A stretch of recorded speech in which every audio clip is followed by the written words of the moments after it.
ए राधे, आपका हमारे चैनल सनातनी मंडल में हार्दिक स्वागत है। दोस्तों, शास्त्रों में कहा गया है कि इस संसार में यदि कोई सबसे बड़ी संपत्ति है तो वह है संतों की संगति। मनुष्य धन से महान नहीं बनता, पद से महान नहीं बनता, बल्कि सत्संग से महान बनता है, क्योंकि संतों की संगति मनुष्य के जीवन को बदल देती है। कहा जाता है, एक घड़ी आधी घड़ी, आधी से पुनियाद, तुलसी संगत साधु की हरे कोटि अपराध। अर्थात थोड़ी सी देर भी यदि सच्चे संतों का साथ मिल जाए तो मनुष्य के लाखों पाप नष्ट हो जाते हैं। लेकिन प्रश्न यह है कि कैसे पहचाने कि हमें संतों की संगति का प्रभाव मिल रहा है। शास्त्रों में बताया गया है कि जब किसी व्यक्ति को सच्चे संत की संगति मिलती है तो उसके जीवन में 7 चमत्कारी लक्षण दिखाई देने लगते हैं। आज की कथा में हम इन्हीं 7 दिव्य लक्षणों के बारे में विस्तार से जानेंगे। तो आइए शुरू करते हैं। पहला लक्षण, मन में शांति आना। संतों की संगति का पहला चमत्कारी लक्षण है मन की शांति। आज संसार में हर व्यक्ति परेशान है। किसी को धन की चिंता है, किसी को परिवार की चिंता है, किसी को भविष्य की चिंता है।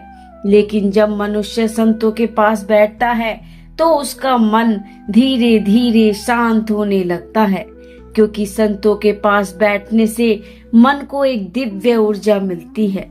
जैसे गर्मी में ठंडी हवा शरीर को राहत देती है, वैसे ही संतों की वाणी आत्मा को शांति देती है। इतिहास में अनेक उदाहरण हैं। जब राजा परीक्षित मृत्यु से डर गए थे तब उन्होंने सुखदेव जी की शरण ली और केवल 7 दिन में ही उनका मन इतना शांत हो गया कि वे मुस्कुराते हुए मृत्यु को स्वीकार कर पाए। यही संत संगति का चमत्कार है।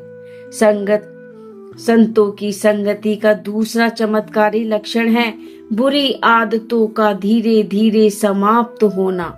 कई लोग जीवन में नशे, क्रोध, लोभ और अहंकार में फंसे रहते हैं, लेकिन जब उन्हें संतों का साथ मिलता है तो उनके भीतर परिवर्तन होने लगता है।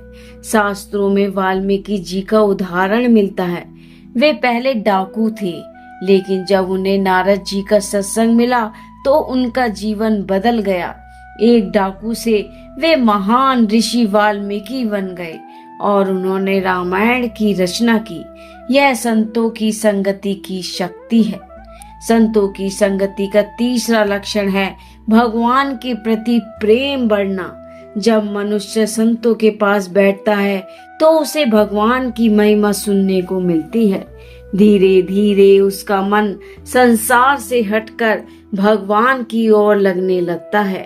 पहले जो व्यक्ति घंटों मोबाइल या मनोरंजन में समय बिताता था, वही व्यक्ति अब भजन, कथा और नाम जप में आनंद लेने लगता है।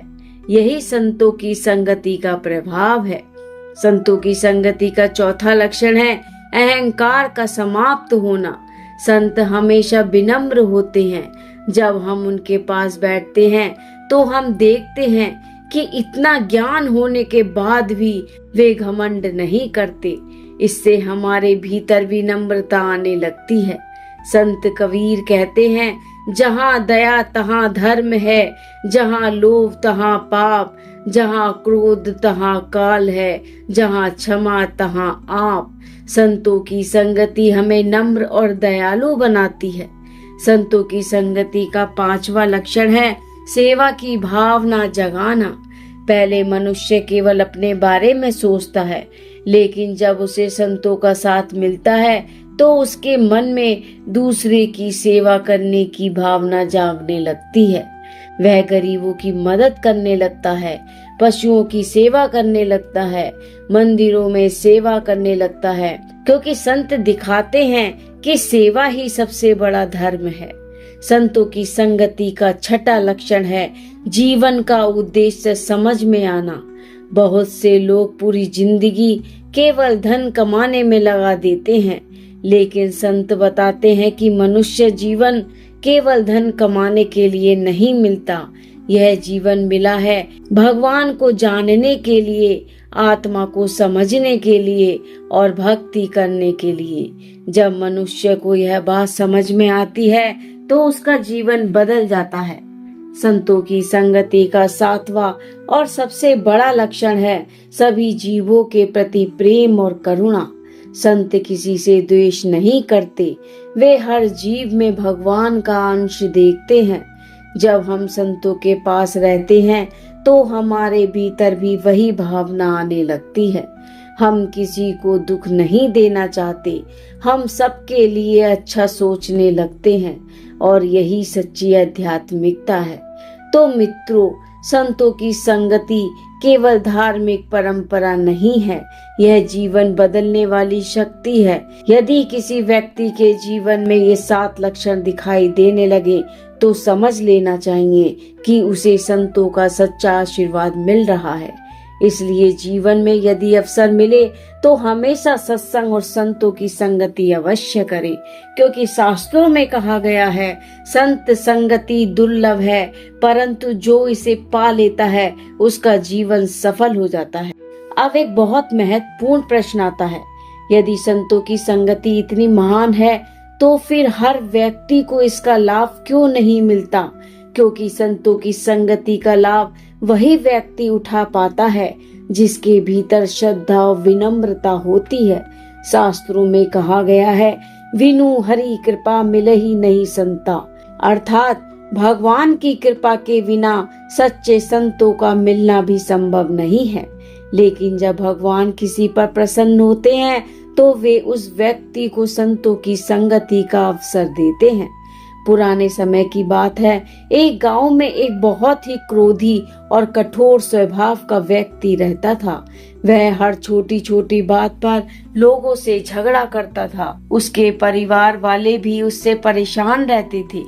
एक दिन उस गांव में एक महान संत आए।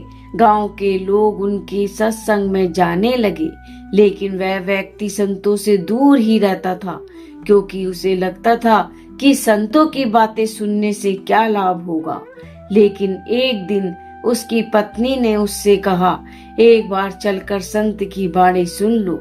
बहुत मनाने के बाद वह व्यक्ति सत्संग में चला गया। संत उस दिन कह रहे थे, मनुष्य को अपने क्रोध पर विजय पाना चाहिए, क्योंकि क्रोध मनुष्य को अंदर से जला देता है। वह व्यक्ति यह सुनकर चौंक गया। उसे लगा जैसे संत सीधे उसी से बात कर रहे हैं। उस दिन वह चुपचाप घर लौट आया, लेकिन उसके मन में संत की बातें घूमती रहीं।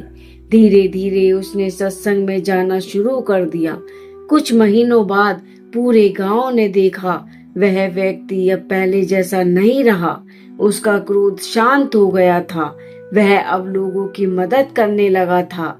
लोगों ने उससे पूछा, तुम्हारे अंदर इतना बड़ा परिवर्तन कैसे आया? उसने मुस्कुराकर कहा, यह सब संतों की संगति का प्रभाव है। मित्रों, संत केवल धर्म की बातें नहीं बताते, वे मनुष्य की बुद्धि को शुद्ध करते हैं, क्योंकि संसार में सबसे बड़ा युद्ध बाहर नहीं बल्कि मन के भीतर चलता है। मनुष्य के भीतर हमेशा 2 आवाजें आती हैं, एक सही रास्ते की और दूसरी गलत रास्ते की। जब मनुष्य संतों के पास जाता है तो उसे सही मार्ग की पहचान होने लगती है। भगवान श्री कृष्ण ने भी सत्संग की महिमा बताई है। उन्होंने कहा, सत्संग मनुष्य के जीवन की दिशा बदल देता है। जब मनुष्य अच्छे लोगों के साथ रहता है तो वह अच्छा बनने लगता है, और जब बुरे लोगों के साथ रहता है तो धीरे धीरे उसका पतन होने लगता है। इसलिए जीवन में संगति बहुत महत्वपूर्ण है। मित्रों, संतों की संगति इतनी आसान नहीं होती, क्योंकि सच्चे संत संसार के मोह और लालच से दूर रहते हैं।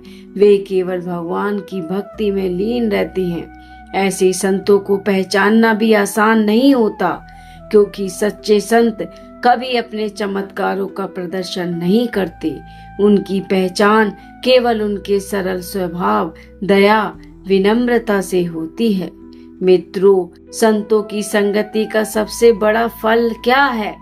शास्त्र कहते हैं, संतों की संगति से मनुष्य के भीतर भक्ति जागृत होती है, और जब भक्ति जागृत होती है तो मनुष्य का जीवन सफल हो जाता है, क्योंकि भक्ति ही वह मार्ग है जो मनुष्य को भगवान के चरणों तक पहुंचाता है। इसलिए मित्रों, यदि जीवन में कभी भी आपको संतों की संगति का अवसर मिले तो उसे कभी भी व्यर्थ ना जाने दें, क्योंकि धन, संपत्ति और पद तो जीवन में मिल ही जाते हैं, लेकिन संतों की संगति बार बार नहीं मिलती। और जो व्यक्ति संतों की संगति को पहचान लेता है उसका जीवन सच में धन्य हो जाता है। अगर आपको यह कहानी अच्छी लगी हो तो चैनल को लाइक करो, सब्सक्राइब करो और अपने दोस्तों के साथ शेयर करो और कमेंट में लिखो राधे राधे।